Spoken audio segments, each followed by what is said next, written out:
Okay. I am yeah. I am going to get started, and what we're going to record this call just so we can have it, and other people join later or didn't have a chance to see it, they would be able to jump on. So, uh, Vanessa, I think you are recording. Just confirming. Okay. Yeah, yeah, it's recording. Mm-hmm. Okay. Cool. So yeah, what I'm going to try to do is like go through the workshop. I'm going to try to keep my eye on chat at the same time. Vanessa is going to help me too. If there is a question that is relevant to what I'm talking about at the moment, I want to just jump in and address it. But we want to keep the time. I want to go through this rather quickly and save time for Q&A as well. So we might be able to enter one question if it's relevant to one topic or whatever, but then we're going to keep on moving after. So at the beginning, welcome everyone. I want to intro our special guest, Vanessa Maldonado. She is BN's resource manager. So this call is really has a lot to do with what we call resourcing or hiring freelancers. So she has a lot of great insights. She actually helped me a lot in crafting this workshop and the materials that leave behind for you guys. So great insights that you will have. What we try to do is just basically, open the gate and let you see how a studio would do this. So this workshop is brought to you by the Creative Codex. Creative Codex is a community-led resource of reliable industry standard information for our community. So I hope that it would encourage you to check out the Creative Codex and contribute. I think that in the age of AI, especially, right, the human knowledge is much more needed than ever. So with that, I'm going to jump right in. I want to acknowledge that studios and agencies have bad practices and behaviors, right? Right off the bat, let's get that out of the way. So we've seen many issues over years on both sides of the fence. Problems on our end, the studio side, as well as like the freelancers that we reach out, onboard, and after the project. So at the end, if you've worked with us before, you know that we try to make the process as smooth as possible. Learning from our past mistakes by sending you survey, asking questions, things like that to make the experience much better eventually. But today, we want to focus on things that freelancers can keep in mind when working with studios, because the goal here is really simple. How do you retain existing clients? How do you gain new clients and grow your practice? Because as a freelancer, you are a solo entrepreneur, right? Whether you are looking for a full-time position or not, I hope that the practices that we show today will empower you in your freelance career or eventually when you in a full-time position. So, this is not you, it's all me. This is all about from the studio side, try to give you that perspective. So, I don't want you to think that, hey, what about me, all that stuff. So I want to put that out front in the front and be clear about that. So the agenda today is that we're going to go through why do studios need blacklists in the first place. A lot of studios do this. I would say, if not all, they just don't tell you, right? And we are here just to tell you that they do it. How a freelancer gets on the list, signs and signals that you're being blacklisted, and ways to get off the list. And then I'll save some time for some Q&A. And we got a very cool swag to give out to you at the end of this. Not in terms of t-shirt, but a very actionable list. I want to start with me because I think it's important for you to know that I was there. I studied graphic design, graphic communications at a great design school in Houston, University of Houston. Small school you would never heard of in the world of, oh, this cat, this and that, right? I came from a school down south. And then I worked full-time at two places, a TV station and a live action production company for 6 years. And then I transitioned to freelancing under the moniker Mr. Lay for 9 years. That was me. And then after that, I spent 3 years still being a freelancer, but reaching out to direct clients and try to, transition and build up a practice, so to speak, under the company name Pictospace. And I did that for 3 years. And of course, after that, I joined forces with Ricardo Roberts, who was a co-owner of Myriad Media and Rally, who I freelanced for years as a motion graphic designer. And I guess he liked me enough. We became friends, and we got together and formed Bien, and we have been doing that for 8 years.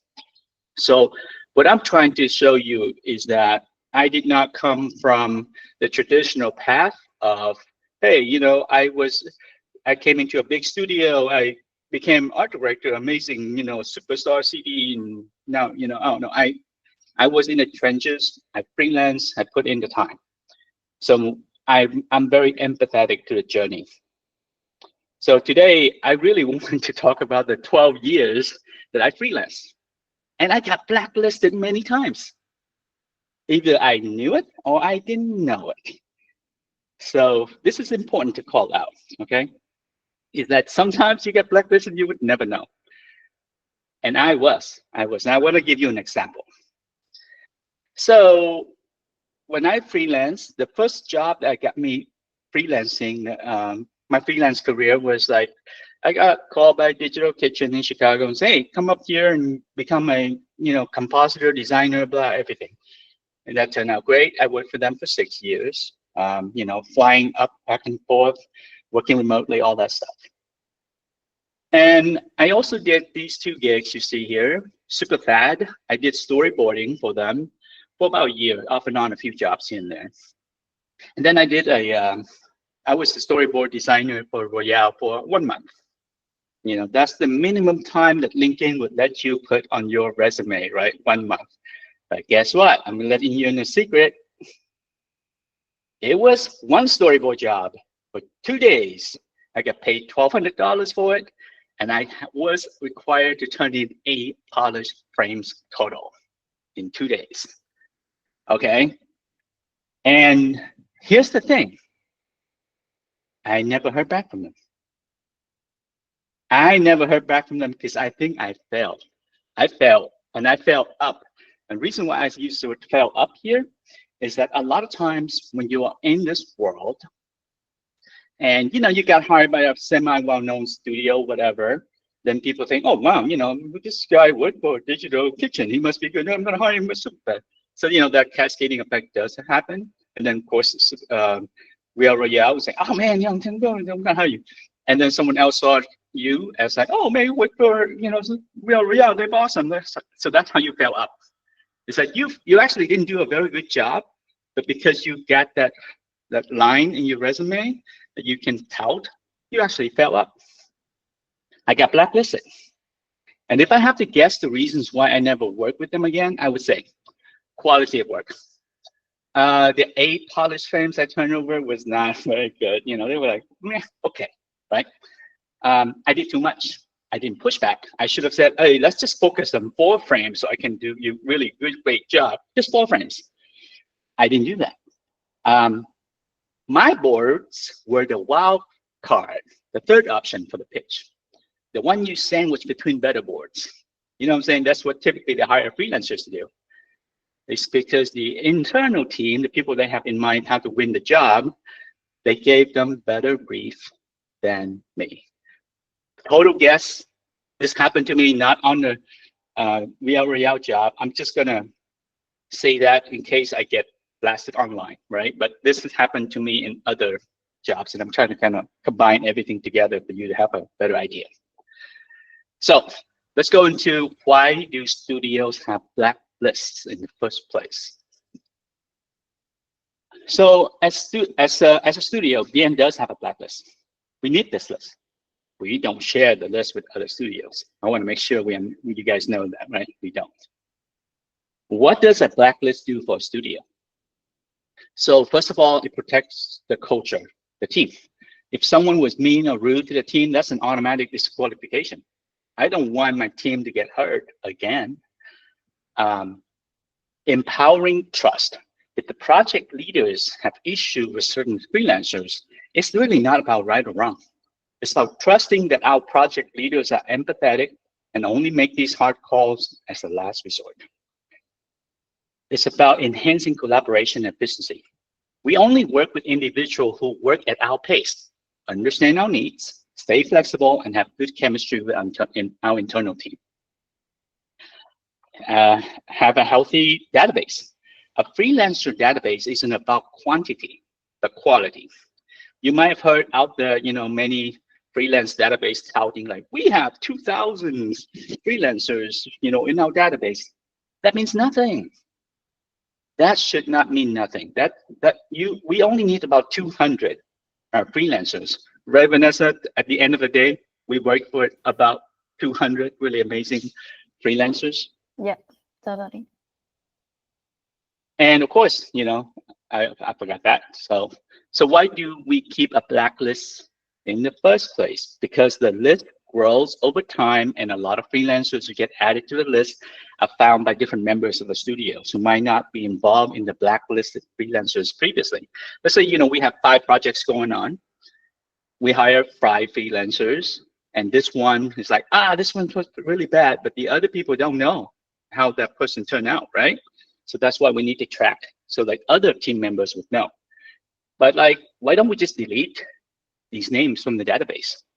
But keeping the list allows us to not add these people back in again. Because, we constantly searching for talent. I could pop on Instagram and see something amazing that, whoa, let's add this one. And Vanessa, if she didn't know, or like a producer didn't know, they would add in like, well, no, actually this person's already in the database with the BNH, do not hire tag. And to be fair, to be clear, right, we don't have like actual blacklist. These people are actually in our freelancer database with a tag, right? So it's not like a blacklist. Blacklist is separate from everything else either. How a freelancer ends up on the blacklist. So this part, I hope you get a lot out of it. From a studio's perspective, these are the signs and signals. And I would say the disclaimer here is that we actually don't judge by one category. Sometimes it's like many things combined, resulting in that, right? So onboarding. So this part, I'm actually not as much of an expert as Vanessa, so I'm gonna hand it over to her to talk about the onboarding process. So Vanessa. Thanks, Han. And hi, everyone. I'm Vanessa. I'm the resource manager at BN, and also the manager of the Flyers on the Wall initiative. I have been with BN for nearly 4 years, and in that time, I have had the opportunity to work with an incredible network of creative talent. I work closely with the producers at BN, the art directors, and of course with Han. And I'm excited to be here and give you some practical tips, advices to help you build and maintain strong relationships with the studio, so they want to keep working with you. So to start with, onboarding, why does onboarding matter? So because first impression set the tone for potential collaborations. It's your moment to show professionalism and also open strong communications lines. So when it comes to availability, is usually the first point of contact. Studios reach out just to see if you are free, but when freelancers ignore this message and don't reply, it sends like the wrong signal that I'm not interested in working with you at all. So it's totally okay to be unavailable. You just need to respond like a quick, polite, not available this time, but would love to be considered in the future, or sorry, I'm booked, goes a long way. It's about staying visible and professional. Even if the time doesn't work out, that quick replies keeps you top of mind and the door open for potential collaborations, leaves a good impression and your interest to work in the future. Vanessa, this reminds me of like a blind date, right? This is like basically a blind date. And imagine if you show up really late, like if the person had to sit there and drink wine or water for 2 hours before you show up, you know, if the person doesn't reply within the day, then we would be wondering like, huh, is this person going to be responsive in production, right? So that's just like prejudice that you already built from the beginning. Next one is honoring calls. So let's talk about calls. We all love the whole system. We all love it. So this is where things get tricky if communication isn't clear. So as an studio, whenever we place a hold with a new freelancer, we always clear that the hold doesn't mean you are booked, that we will follow up to officially confirm once the final dates are locked with the client. And if another studio wants to book you during that time, just let us know. We'll either confirm or release you within 24 hours. But if you say yes to a hold and they take another job without asking to be released or booked, studios get frustrated. It's not about like you took the job. It's about not being transparent and honoring your commitment. So as an advice, maybe treat your holds like client meetings. Log them in your calendar, track who requests them, and stay in regular contact to follow up on their status. It's all about respect and open communication.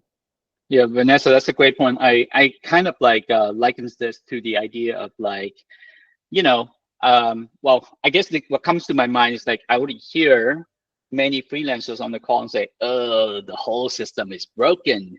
It's so messed up." You know, our studios don't honor this, and like all I can say, if Vanessa, you agree with me, is like, well, we can only do our part, right? The outside, we try to do our best to uphold the standards. And if people are bad, then there's nothing we can do about them. But at least we do our part. Market rate. Yeah. Finally, let's talk about money. Your rate isn't just a number. It tells the studio where you see yourself in the market. So if your rate is too high for your experience, skill set, or location, a studio might quietly move on. So how do you know if your rate is working against you? Maybe a few red flags could be that you are available often, but never getting booked, or clients go silent after you share your rate, or you rarely get repeat work. That's when it helps to talk to peers, check surveys, or even ask for polite feedback. Sometimes a small adjustment can make a big difference in booking consistency. Awesome. Yeah, thank you for that, Vanessa. I'm going to go to the next one. This has to do with communication or the lack thereof. The number one offense for us is, of course, ghosting, going dark, right? When you communication before, after, during, whatever, if you ghost or you dark without telling the producers, that is the number one offense. Like no one can know what is going on. No check-in and out. So each day you're on the job, this is a practice I highly encourage you to do, is that you should inform the producer when you start work to lay out the tasks you plan to accomplish for the day. And at the end of the day, you post 1 hour before you check out, giving the creative lead and the producer time to review your work and give quick feedback. And you have to, communication skills, you are being professional, and you state clearly that, hey, I have 1 more hour. I want to give you a chance to do some quick notes, but I'm going to clock out an hour later. That gives the producer and the creative lead signals to say, I'm not going to give you notes that would take you half a day to do. Let's do something quick to get it out to the client, right? Then you announce that you just log off for the day. That's like checking out. And we hire someone who, I'll give you an example. Right? We hire someone who got really offended when we asked them to check in each day. He said, "Why? Don't you trust me?" And the answer here is, no, we don't. Why should we trust you? We haven't worked with you before, ever. Why should we trust you, right? Trust, it has to be earned. And also the producer is supposed to track progress. How would they know that if you don't tell them of what your progress is? And then last thing is being unreachable. It's different than checking in now and going dark. Is that you might be, you might not be going dark. You might be on Slack, but you're just unreachable. So unreachable is like when you work tandem with a team, right, throughout the whole day. And you make yourself available on Slack, but then you have some errand to run or whatever, and you don't tell anybody, and you're going to just stay for 2 hours. And the client note comes in, and then, producer panics like, hey, we need to address this right now, and you are unreachable. All it takes is a little DM to producer say, hey, I got to run out, pick up my kid, feed the dog, whatever, right, walk the dog. I will be back. It's just to give the right expectation. Etiquette. Now, this part is kind of interesting.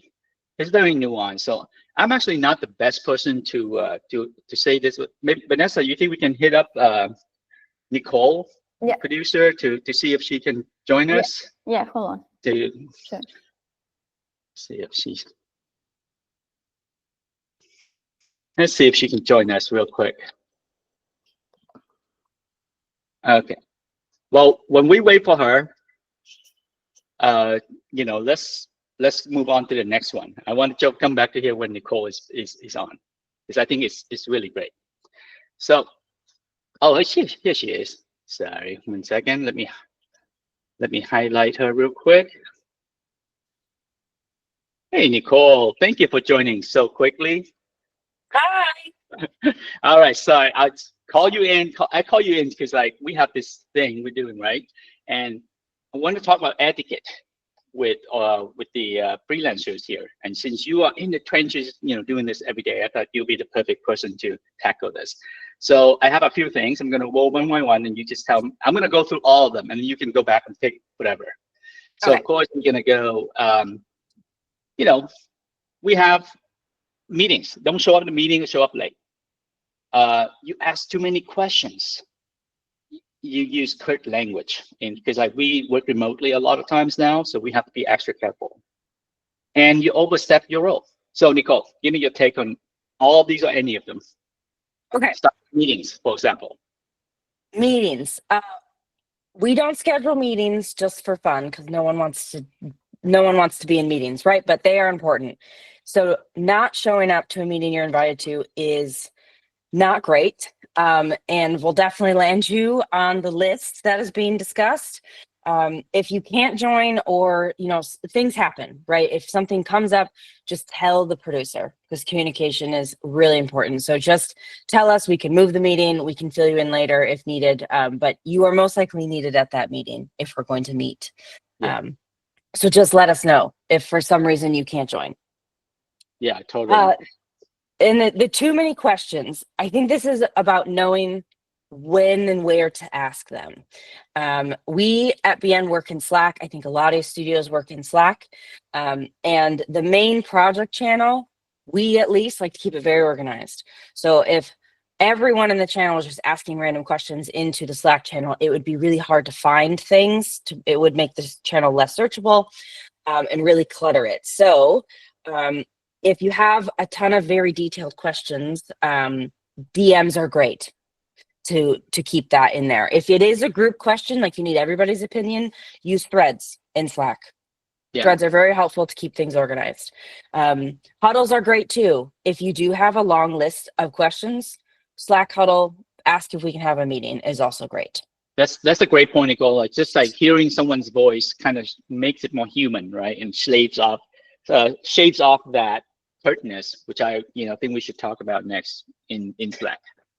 Yes, yeah. Always be very happy in Slack. It might sound silly, but just like in emails, you don't want to come off as being rude, and perception is reality. So how people receive what you said is their reality, and you don't ever want to come off as being rude or short with people, because we're all working towards the same goal, and we all need to be friends and like each other to be able to get to the end of whatever chaos we're working on, because it's always organized chaos. So we need to work together to get it done. So don't ever send a K with a period. Listen, that is so don't do it. Listen, Ricardo does it all the time. I call him out every time.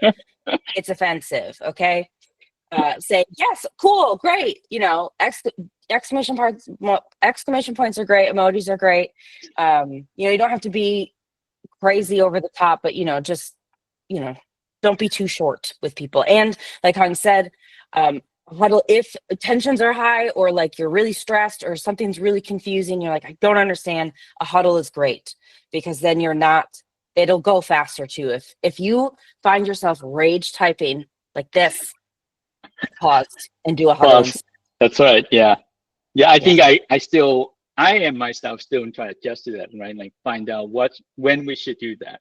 Yes. Vachana has a question. How do you balance being excited with professionalism?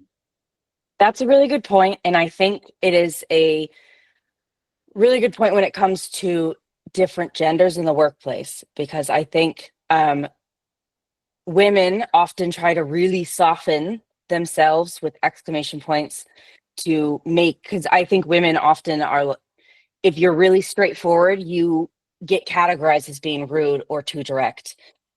So I try to balance. Usually I'll write an email and look at how many exclamation points I put in and delete half of them. Because you want to come off as soft and friendly and nice, but you don't want to overdo it. So that's, I would always write it and, revise it. Because I think that is a really good point. So you want to be nice, but you definitely don't have to overdo it.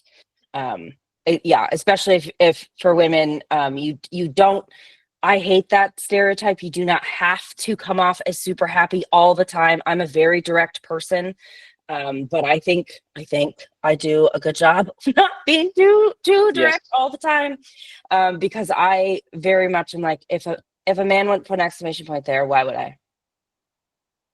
So that's kind of what I go. That's a great point, right? We have many things to overcome, just like based on who we are and our own lived experiences as well.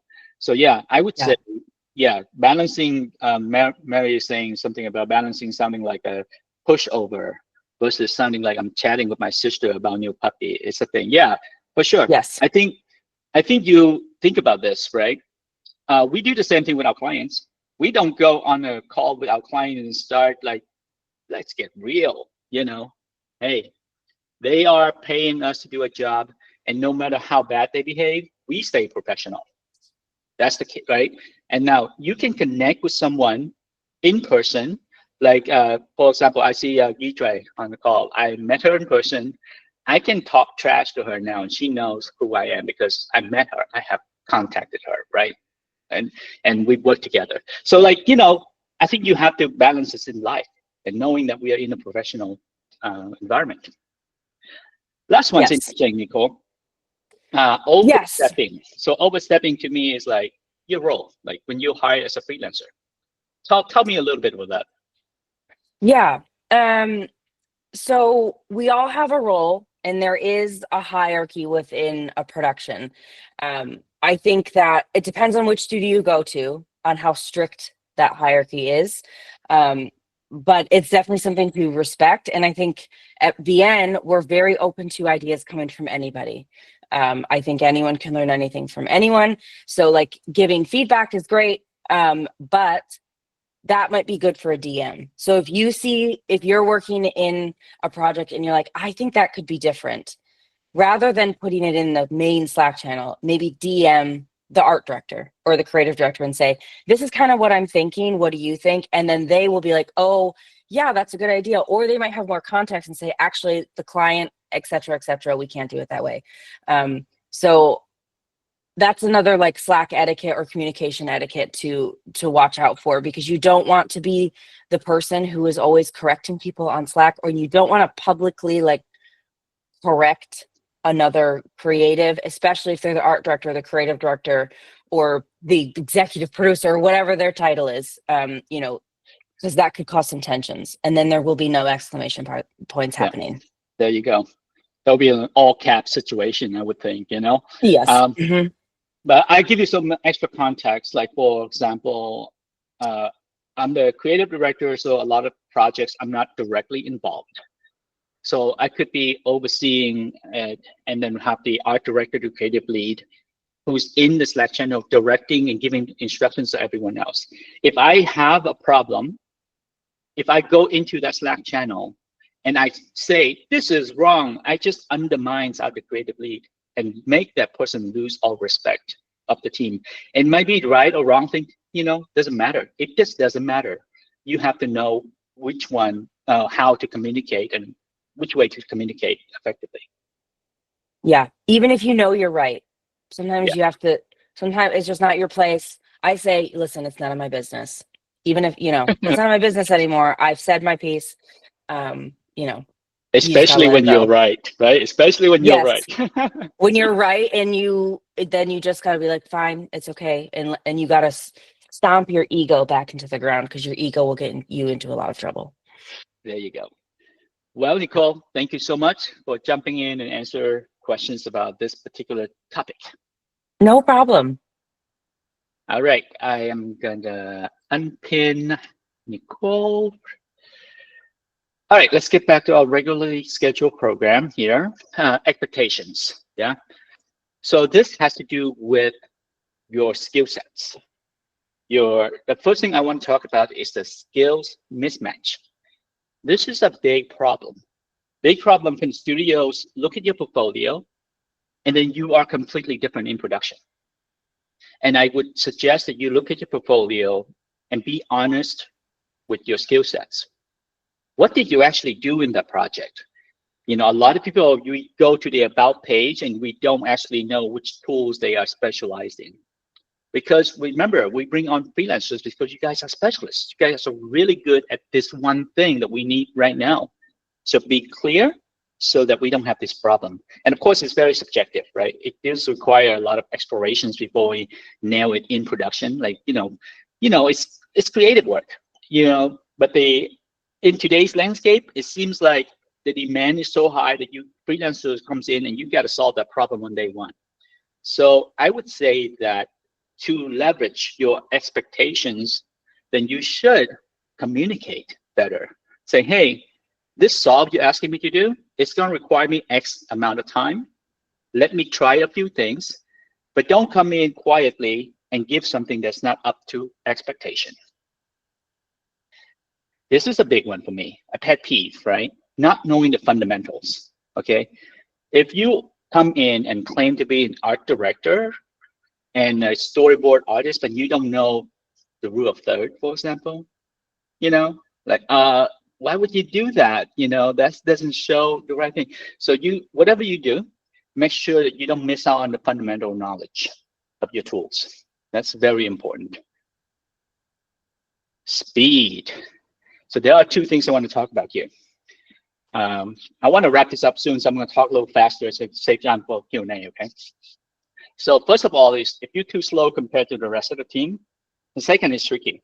Sometimes the freelancer will work at normal speed, they gain the confidence, and then gradually they start to settle into a slower pace. Say, okay, well, they trust me now, and they slow down. Guess what? All of us know production.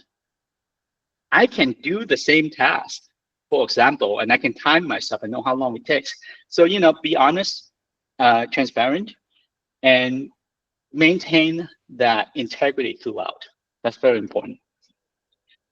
Quality of work, two factors as well. The most common, of course, if your creative output doesn't meet expectations, then there's a highly chance that you will end up on the blacklist. The second is huge, and many people overlook the lack of quality control. You should QC, which is quality control, your work before submitting for review. Check for drop frames, glitches, eases, pixel level alignments. Why? Because all these things affect your reputation. Do that, and people say, I can leave this person alone.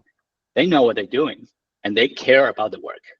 But if the producer or the creative lead has to go in and say, oh, why do we have a little layer pop here?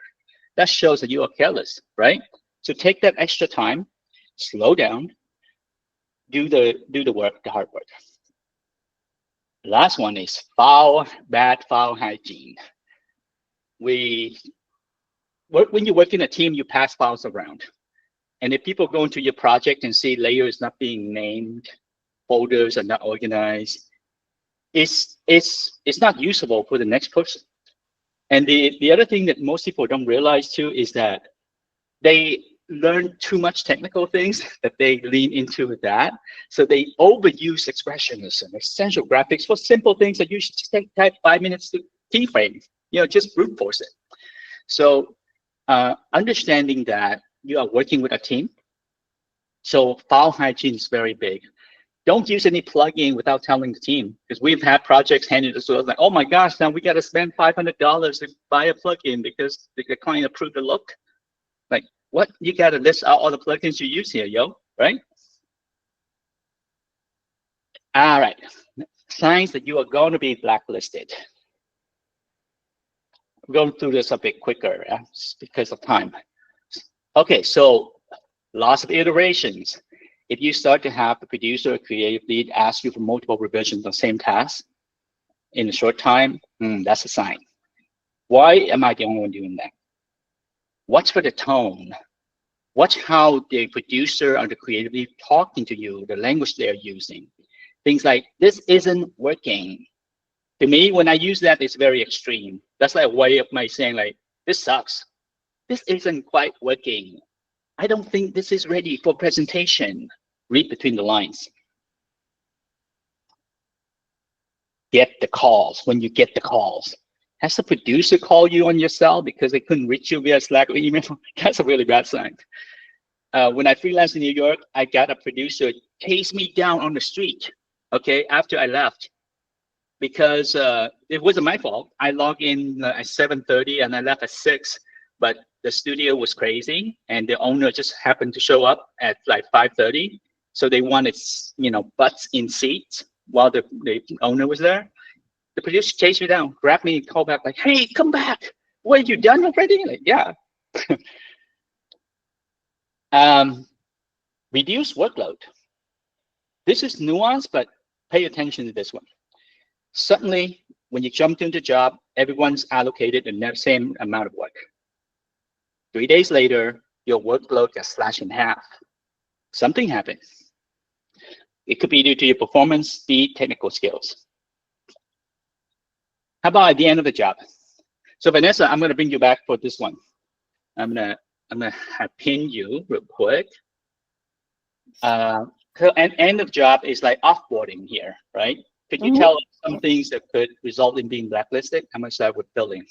Okay, so let's talk about some of the things that can go wrong at the end of the job, and because even if everything went great during production, missteps at this stage can still lead to a freelancer being blacklisted. So billing issues. One of the most common problems we see is a general lack of clarity or follow-up around billing and invoicing. Most studios work with net 30 terms, but it's important you to read the contract or booking, so sometimes may change. And for freelancers in the USA, you will likely need to submit a 99 to get paid. So let me give you like a real example. We had a freelancer who didn't follow the invoicing protocol after multiple reminders from us, didn't file their taxes, missed their 99 submissions within 6 months after the job, and then tax season came and that person panicked. They blame us and finally sent us the paperwork needed, but they named the file like you pay me. So needless to say, they won't be hired again with us. If you are working internationally, clarity is a key. Always state whether your rate is in USA or Euro. A studio needs to know exactly what they are agreeing to, and especially in currency conversion is involved. In the finance team has to jump through hoops to figure out how to pay you. You have to be exceptionally good for them to want to do it again. Yeah, so here's a super tip on that. If you charge euros or any other currency in your own country, and let's say your euros is 550 euros a day, right? When you work with US company, if you want to get higher and get over this hurdle, convert it to your dollars, USD, and tell them the USD rate so that they can pay your USD rate. Now, you may say, hey, but the exchange rate fluctuates. Well, you can say this. Hey, my typical day rate is 550 euros, but at this moment, that would convert instead of like, I don't know what it is, like $600, it would be $610 just for day rate. no one's going to bat an eyelash. And it's that you maintain your rate for that period of time that you get hired without losing money on the exchange, right? But it's unrealistic to ask the studio to adjust it on their end. Mm-hmm. Breaching confidentiality and NDAs, this one is huge, so don't post or share work from a project unless it's been released and you've gotten permission. Don't include the work in your portfolio early, and definitely don't share the behind-the-scenes info or internal discussion publicly. Studios are often under strict NDAs, and breaching those can damage client relationships, and not just yours, but the studios too. So when in doubt, just as before, sharing. And Awesome. and overcharging, another red flag is billing is a way that feels dissonant or inflated, like inflating hours, extra hours, or extremely high weekend rates, or charging for things that not agreed upon, and or changing rates mid-project without discussion. The studios don't mind paying fairly for your time, but surprises on the invoice or charges that don't align with what was agreed are fast way to lose trust. So Yeah, thank you, Vanessa. I think for us the accepted weekend rate is 1.5, right? Like to yes. me, if you do like double, it's like not many. That's not many studios do that. So just knowing the industry standard, stick to it. And if you are really want to slow work, and you don't mind judging the same rate, and you could say, hey, this is my first job with you, whatever, right? Do your thing, but knowing the up and downs of it. Yeah, just like a general tip for this section is like you might do an amazing creative work, but if the studio has a bad experience getting you paid or closing out the project, they will think twice about hiring you again. Like your goal is to make the offboarding process just as smooth as the Yeah, onboarding. we actually stopped working with an amazing French freelancer because her payment process going through a co-op was so insane that our accounting team said, no way, we cannot do this again. So just FYI. Signs that you are already blacklisted. Okay, so after a job, there are signs that you are already on the blacklist and you might not know it. And I learned this the hard way myself. Inquiry blackout. You send multiple inquiries, you never hear from them. No responses from the resource manager, producer, creative leads after multiple check-ins. You see something that they did recently that they would have reached out to you to do because you were the perfect fit. And why didn't they? Of course, there are many reasons for all this. Okay, well, they had someone else in mind, but they could have had you in mind if you were a top choice too, right? So just like these signs and signals, just pay attention to. I would not put a lot of weight in all of this. It's about the combination of all these factors together. What about the gray list? So I talked about the blacklist, but actually we have a gray list. So this is an example of someone extremely talented, very good at communication, sending personal custom emails all the time. We receive them, we reply to them. It's great. But this person's on the gray list. Why is that? Because this person worked really well with CD or AD1, but not so well in CD and AD2. The chemistry didn't work out, you see? And if the jobs that keep coming in for CD AD2, then this person won't get hired. So this person ends up on what we call hire with caution list. Hire only when the right jobs, the right fits would be in the works.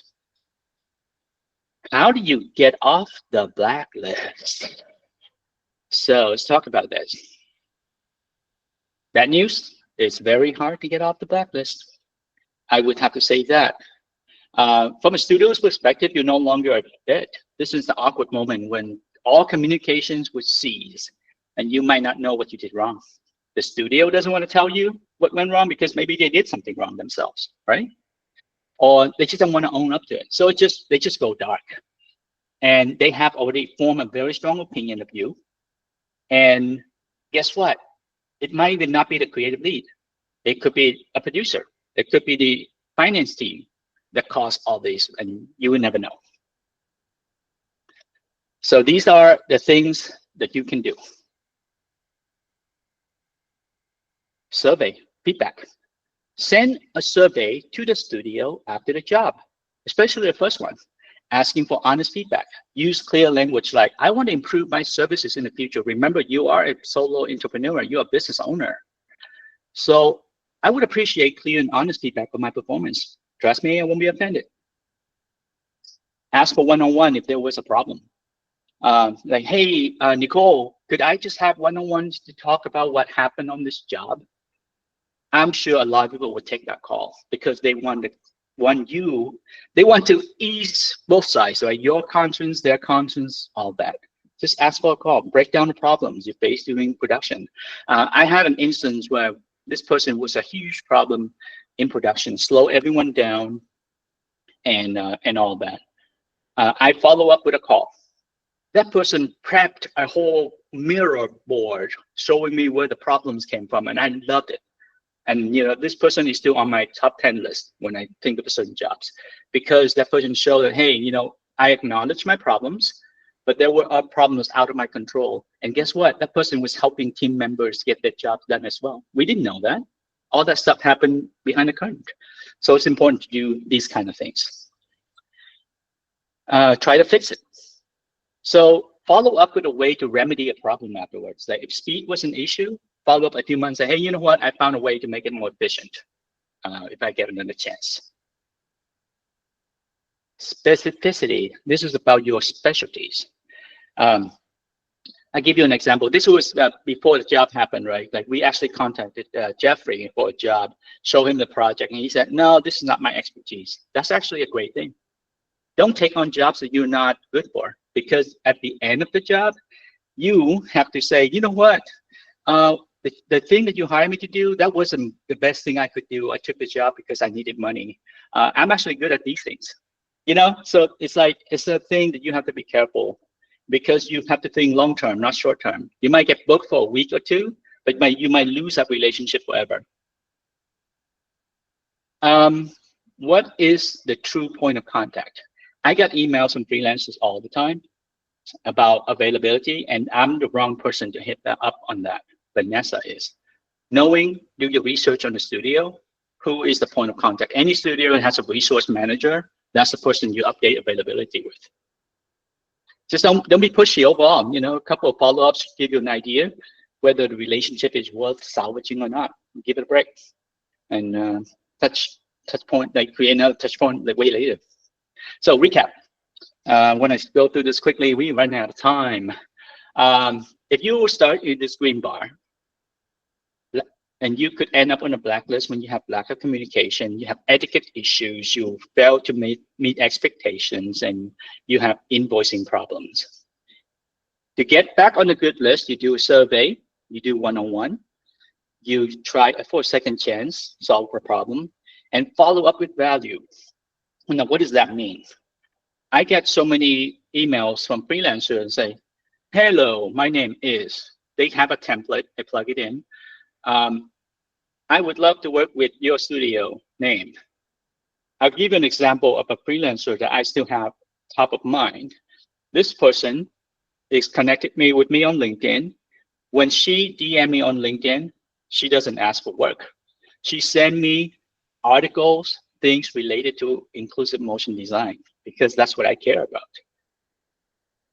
Jump on things that people give the studio value. Follow up with value. Don't just follow up and say, me. Give them something of value. Alrighty, so get back to my story. I was blacklisted, but to me, that's actually good news.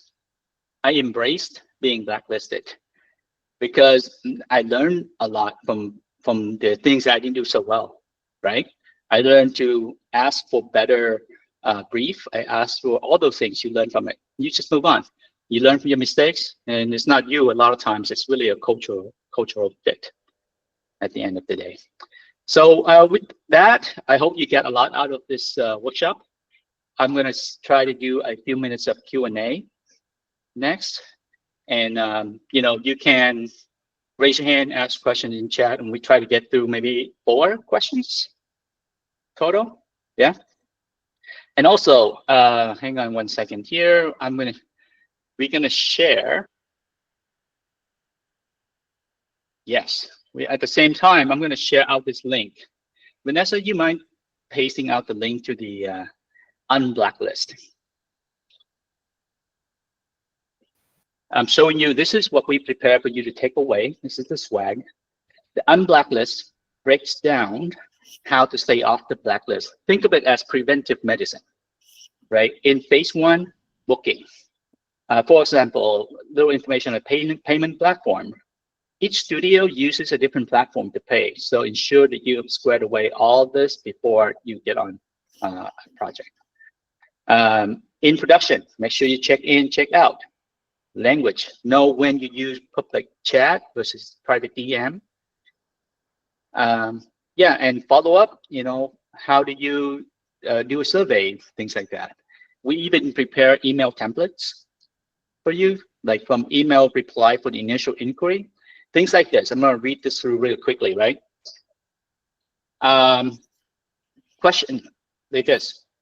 Day rate, set your day rate, set your weekend rate, set your overtime rate. Overtime rate is when you work extra hours after, right? Which is different than weekend rate. Do you have blackout days? Plan vacations with family? Let them know. Do it all. Show them that you are a pro. You know how this works. Confirm the hold. And then ask them questions like, my typical day starts at 9 a.m. my time. Does that work for you? Or do you want me to work in your time zone? These things would allow you to decide whether you want to book with them or not, right? I see one hand raised. Several, please go ahead. Hey, how's it going? So, can you hear me all right? Yes. Yeah. Cool. So I have two questions. One is in terms of thinking about inclusive motion design, do you think, I've always had a thing with the word blacklist and the term black, it's always been used.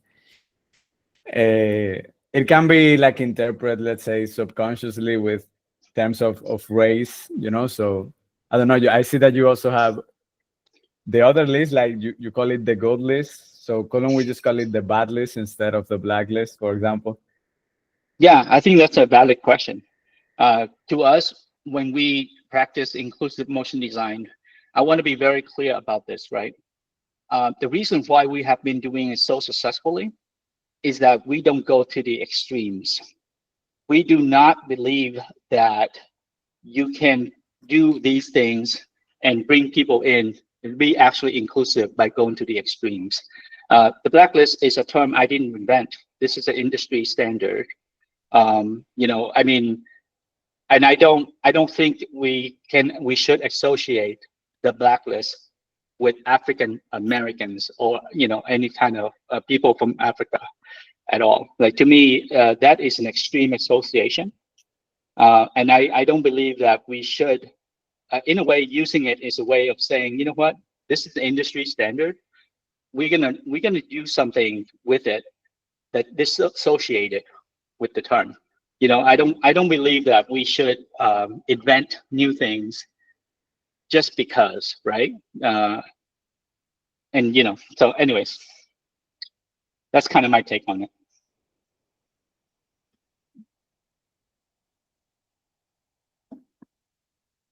Any other question? I'm sorry, Rachana, yes. Hi, it's more of a not necessarily related to the blacklist, but just a question for designers or experienced designers. If someone has a question about the blacklist, I can wait. Go ahead. Okay, so I'm a recent graduate and it feels very intimidating getting into the industry. And I'm noticing that a lot of job openings require 3 or so years of experience and also require you to be a full stack designer. So if anyone has any advice on how to navigate that or how to adapt, that would be very helpful. Yeah, Rachana, I have a few suggestions for you where that question could be answered very well, aside from our workshop here. You can join Gunner School. I know Jeffrey's on there. You know, there are many people who are new to the industry, and they are very open to discuss those topics, and you get a lot more out of it than, you know, on a call today. So I highly recommend communities, you know, where there are a lot of motion designers who are trying to break into the industry. Yeah, check out, connect with Jeffrey, and he will hook you up. Augustine, please. Hello, Hank. I have a question related to a situation that is kind of like the other way around. Mhm. So I didn't happen to me, but I saw it happening. And so project, lots of freelancers, and the project didn't go well, not because of freelancers, but mostly because there was a problem of mismanagement at the studio. And when the project was done, one of the producers said like, hey, we would really love to have your feedback on what happened so we can work it out. And one of the freelancers spoke with honesty and to be honest, like, he was professional, he was polite, he was educated, he didn't blame anybody. So he was like very cautious on how he explained what he went through. And he was blacklisted. Yeah. And never called back. In fact, he was asked to say, you know, how he felt. And of course, I know each company handles this like differently, but I was curious if at the end, for example, you also go through your own internal reviews, not only like reviewing the freelancers, but like also internally, like where we could have been doing something better, you know, to avoid friction. Yeah, for sure. That's a great question, Augustine. Thank you for that.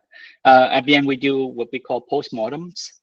So after each job, the producer, the resource manager, and myself, typically we get together with the art director and, you know, the internal team members who were involved to do a breakdown of the job and how we could do better next time. We also evaluate freelancers on that call. And the reason why we do that internally only is so we can speak openly about, you know, a bunch of topics, including how freelancers perform. I think the person you referred to, or the way the studio did it, to me, it was just the wrong way to do it. You don't open the floor up and ask for critique. We send an anonymous survey after the job, so you as a freelancer can just input everything honestly without showing who you are. You can refer to the job, but that means that we protect you from a bad comment, right? Like, hey, we don't know where it came from, but this is a valid point. The other thing is, like, I think if that creative lead wanted honest feedback, they should have done one-on-one. Because I think what happened was that whoever that person was, whether they had a big ego or not, they were hurt, right? Being on a group, like a group attack in a way. And I think that's when a studio behaving badly and say, I don't want to work with you again.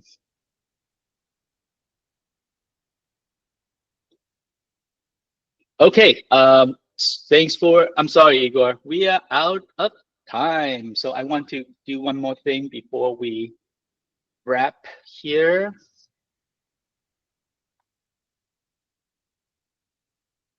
Okay, so thanks everyone for joining. You know, check out creativecodex.co. It's not about us, it's about the community. We're trying to strengthen the community through this effort, and we want to do more workshops. You have ideas, send us when we send our survey, and you can tell us. But I have a couple ideas myself, right? I'm a process nerd. I love Coda, so I've been building out an OS in Coda, especially for freelancers or small business owners. Basically a place where you can do your CRM and manage your projects all in one. That's down the line. And, you know, what if we do a portfolio makeover? 5 people, 5 friends tackling one portfolio. An opportunity like that allows a person with a portfolio to play art director, and the other ones get to help someone actually make an impact on the portfolio, right? So, and lastly, we flyers on the walls. The program that BN runs has nothing to do with Creative Codex, even though we use the same lime green. But the next fireside chat series that we are going to do is with Simon Dixon of DixonBasey.com, big, international branding agency. What is the role of motion in design? It's going to be August 28th. Vanessa is going to drop a link for you guys to RSVP beforehand. We haven't even made this public yet. So you get the first look at that. So I hope this has been valuable, helpful. Let us know in your survey of what you think. And thank you. And thank you, Vanessa and Nicole, for jumping in to help. Thank you. Bye. All right. Thanks, everyone. Thanks, everyone. Bye. Bye.